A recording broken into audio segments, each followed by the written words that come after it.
We're gonna be starting out at the Freeport public boat ramp. It's not the most sunny or perfect day, and there is rain in the forecast. They said there's a possibility that there's supposed to be a scattered thunderstorm around 5 or 6 o'clock.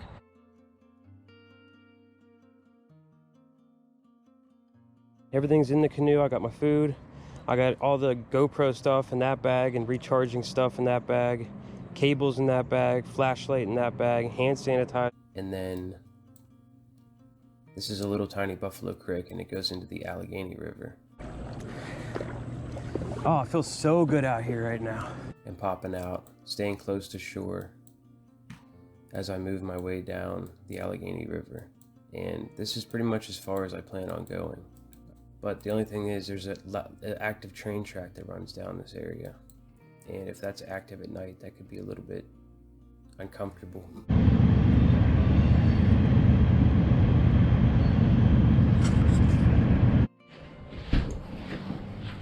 All right, here we go.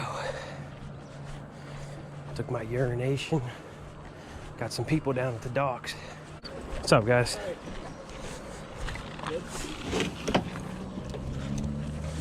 There's a lot of people out there today? Good. Makes it easier. I'm gonna go down the river and try to like spend the night on the shore. Hopefully I'll be able to. Hopefully once the sun goes down, I don't freak out. All right, here we go. We're off, guys. I feel like that was a good token right there of like goodwill. See people that now they know what I'm doing. It's just time to start enjoying this little moment right here. This is probably the coolest part of the first part of the journey. These two bridges right here.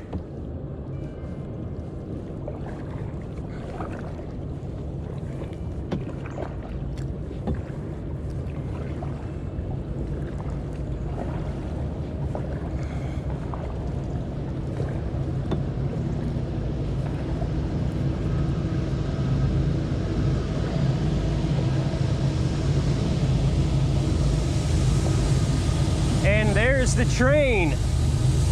Oh God. Woohoo! That's funny, dude. I was wondering if that, you're not gonna be able to hear me probably, but see if I can turn you around. That's a train bridge right there, and that's pretty close to where I'll be sleeping. I mean, not right here, but it'll be in an area pretty close to the train like that. So if I hear that thing come through at 3 o'clock in the morning when I'm sleeping, that might be a little bit disconcerting. My canoeing experience is super limited.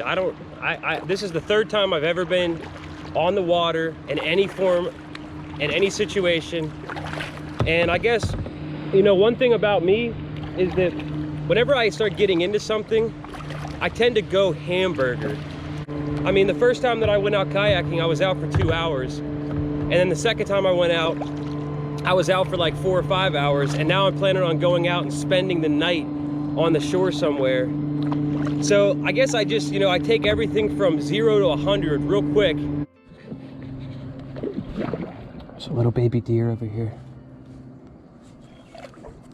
Little baby deer.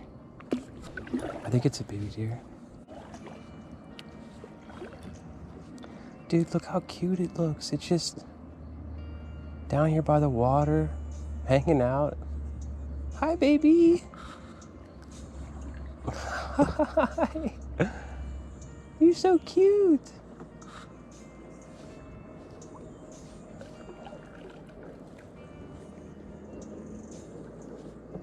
Hi, baby. You're such a cutie. I'm not gonna hurt you, my sweetie pie. You're the most beautiful thing I've ever seen. You're right there. How you doing, my baby? You don't have to run. You don't even have to you don't have to do anything but be you, my friend.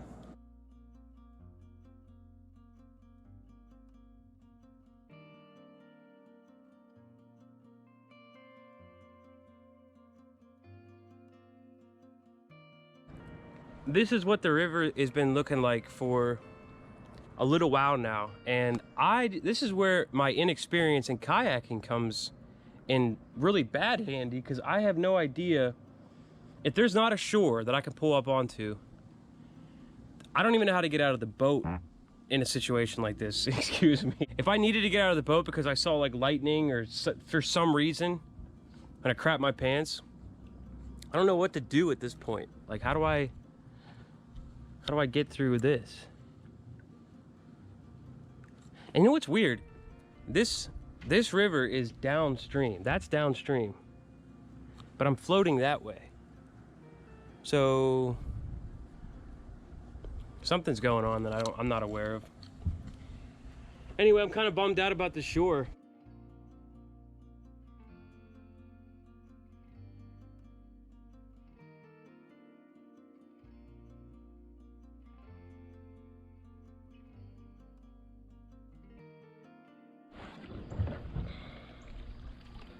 All right, so the wind picked up a little bit and it's in the direction that I'm paddling, so having a little bit of trouble. I don't know. I feel like this kayak isn't for like long distance. Well, I know it's not. I looked it up. Like I said, you know, like I don't know much about kayaking, and apparently kayaks that have a longer haul, that they're actually meant for like longer distance kayaking and smoother and faster kayaking, whereas these shorter canoes that I'm in are more for like white water. But this isn't really a white water. I would say this is a pretty basic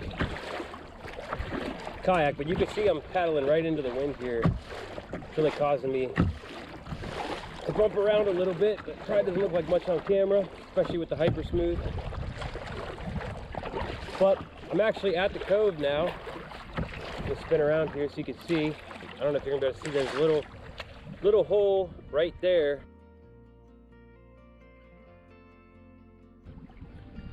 And there's a cove in there. That means that this is the area up against the shoreline here where I was looking for. This is where I was planning on staying. But the shoreline is really steep up to the train track and there's nothing before it. So there's no way I can get onto that shore and carry my canoe all the way, or my kayak, all the way up there. I just feel like that's not gonna work. There's no way. I mean, there's just no way I can do that. I don't know, I'm kind of feeling a little bit out in the open right now, a little bit exposed, because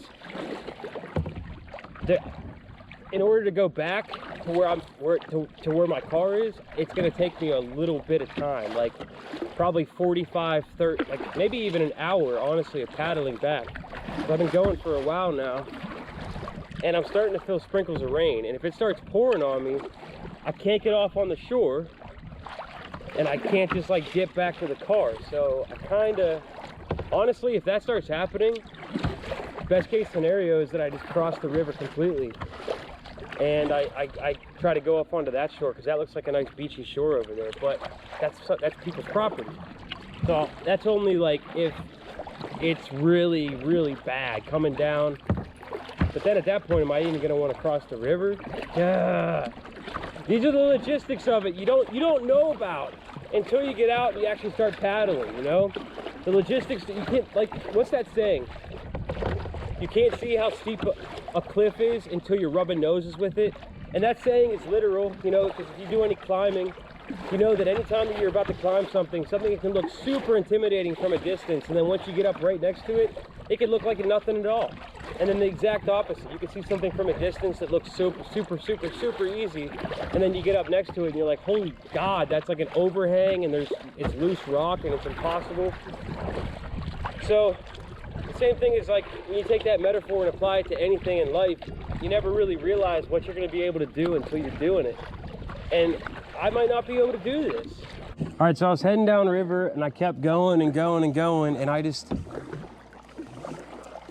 been paddling back for like 30 minutes now, because as you can see, the bridge is right there, because the shoreline just didn't look like, as far as I could see, there was any place for me to pull up onto it. But I know that I was out here a couple days ago for the second time ever, and upstream there was this little beach that I was hanging out on. All right, so I just got back to the car and just got a stupid boat registration that I thought I had, which I probably don't even need. But then once I got there, I was like, oh my God, I forgot my lighter. So whenever I needed to light up the sterno tonight, I wouldn't have had the lighter, and that would have really ruined the night. It probably would have killed it. So good thing I did come back to get that registration. I was thinking like, oh, what does it matter if I get the registration? No one's gonna care. But I got it, and hopefully I didn't forget anything else. I gotta take another pee. Going underneath the bridge again. This time we're gonna be taking a left. I went down far enough to the right to realize that there's nothing down there. There's no way to get on the shore. I was up on the shore from up to the left here a couple days ago, and I'm pretty sure that's gonna have to be where I go. Ethan Boyd, you know Lonnie? Yeah. I used to be her boyfriend back in high school. You used to be my boyfriend? No. Lonnie's boyfriend back in high school. Yeah, we used to party. Dude. Hey, when you live along the water, like every weekend's an adventure. Yeah. No shit, man. I'm actually trying to find a place to camp tonight. Yeah? Yeah. Other side be best. Really? Look, right behind you there. You think I can pull the canoe up high enough? I only got a hammock to sleep in too. You see, I have my hammock at home. No, pull it up, and like where you see that driftwood and that sand. Yeah. That's perfect. You can build a ripping fire. I think this is gonna be the spot. Much different than I thought it was gonna be. I thought we were gonna be way down river and way past that bridge, but I got back and I started heading back upriver, and it happens like this all the time, where I ran into somebody that I never thought I would run into, somebody that likes to kayak and hang out, and he was like, hey man, head right over here. There's a nice little beach area, no one's gonna bother you, and this is where you could set up for the night. So I'm actually gonna build a little fire here, because they got a fire over there. I see a fire down there. There's a couple people that were down there building a fire. So I don't think a fire is really gonna be an issue. It'll keep the bugs away. And I think that this area over here might be where I set up the hammock at. I'm gonna have to tie down the boat back there somewhere. I'm not exactly sure. I'm gonna definitely tie it down though, because if I wake up in the morning and my boat's not here, that's a big problem. So even if it doesn't float away, or it doesn't have any problem floating away, or any chance of floating away, I'm still gonna act like there is a chance. But this is pretty much the only trees that I could see. So I'm gonna have to clear this area out. And then I'm hoping that I could hang it to that tree and to this tree.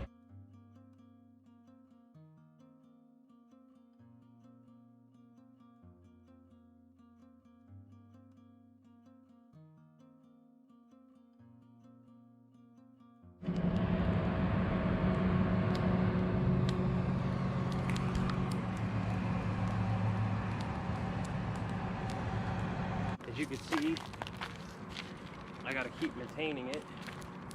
The wood is super dry, so it's gonna burn really quick.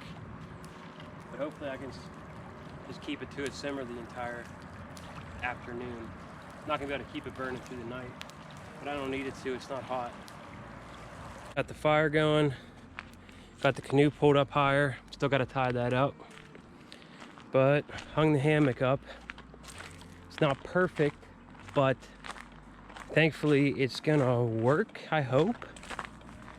Hopefully I don't wake up in the middle of the night on the ground, but this is what I got. I just got it hung up on this tree over here, and then that's actually just in the tree limbs, but it's secure enough, I hope. It's not very comfortable either. I feel like it's gonna be a long night if it doesn't cool down significantly, because I am uncomfortably like humid right now. So I'm just gonna, because I've been working a lot, trying to get everything set up, building the fire, collecting wood. I'm gonna collect a little bit more fire, and then I'm just gonna sit here and enjoy the view and enjoy the fire.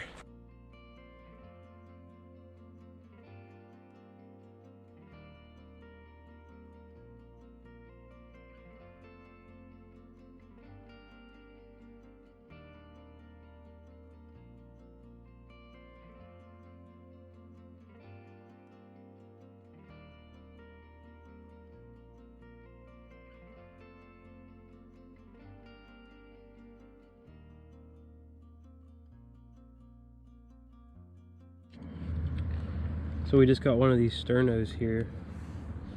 I just brought a can of beefaroni, and I figured that hopefully this would be good enough. Never lit one of these before.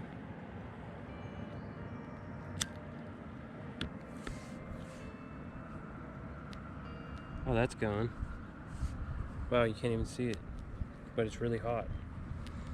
Enough just to warm it up at least, so I can have a warm meal down here. Oh, that's nice. But the reason I'm lighting it right now is because, I don't know if you're gonna be able to see, but the mosquitoes are out and they're quite hefty. Now, I got the fire still, but I'm kind of just burning it real low. I was thinking, well, I don't have any paper.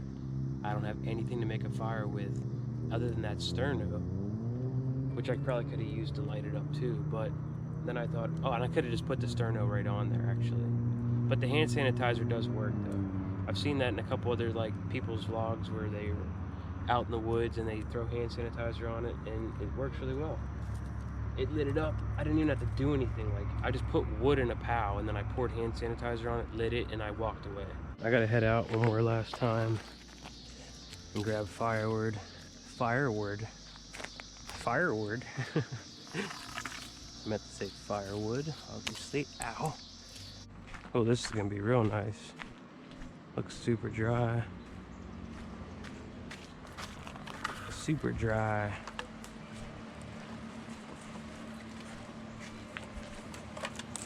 And we're running out of beach. But I gotta grab this one last piece. Yeah, don't be.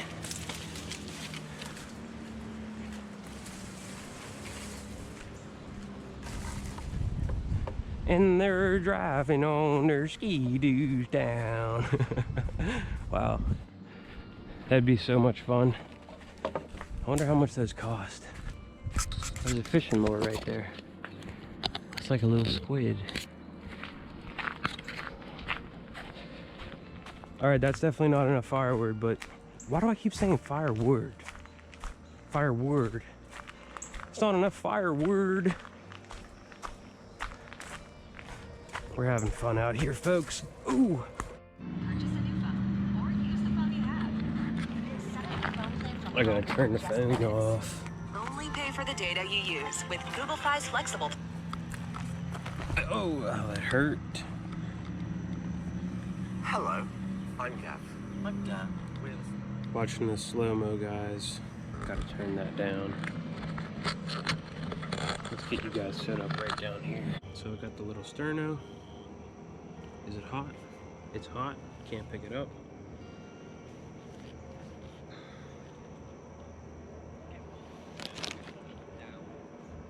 I brought pistachios. A lot of boats out on the river tonight. They're all night fishing. So it's not going to be a lonely night at all. But it does mean that we'll be getting waves all night, which I'm not complaining about.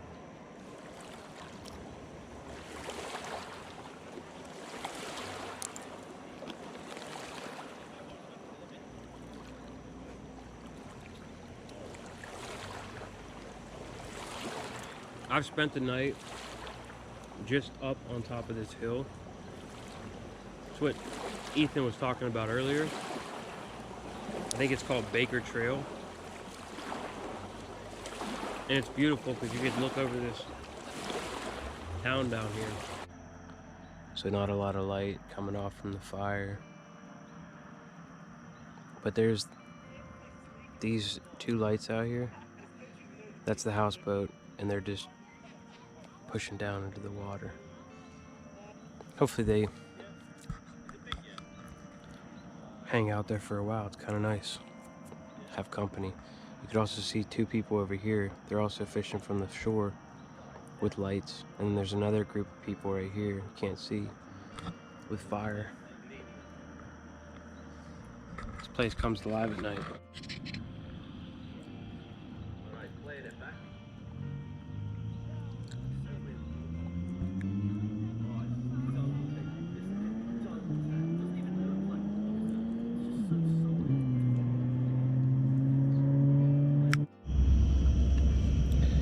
So there's the sterno grill at nighttime. Barely any light given off still, so I'm glad I brought a flashlight. What we're gonna do here is we're gonna take this, whatever this is, and I only have one hand to hold the light up, but I'm gonna remove. There's also another train coming by in the background right now. But I'm gonna remove this outer covering, and then I'm gonna crack the seal here, and then I'm just gonna place it on the sterno for a little bit. I know it's not healthy to put stuff on the sterno in a can like this, but I don't want to eat cold beefaroni. I need another hand for this. There we go. So let's just drop that on there, I guess, just like, actually I think that put it out.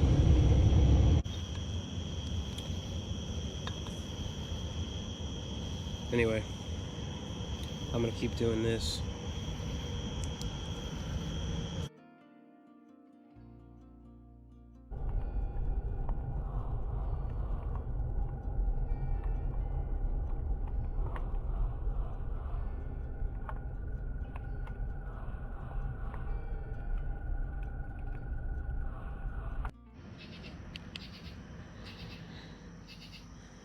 I don't know if you can hear that. I think you can.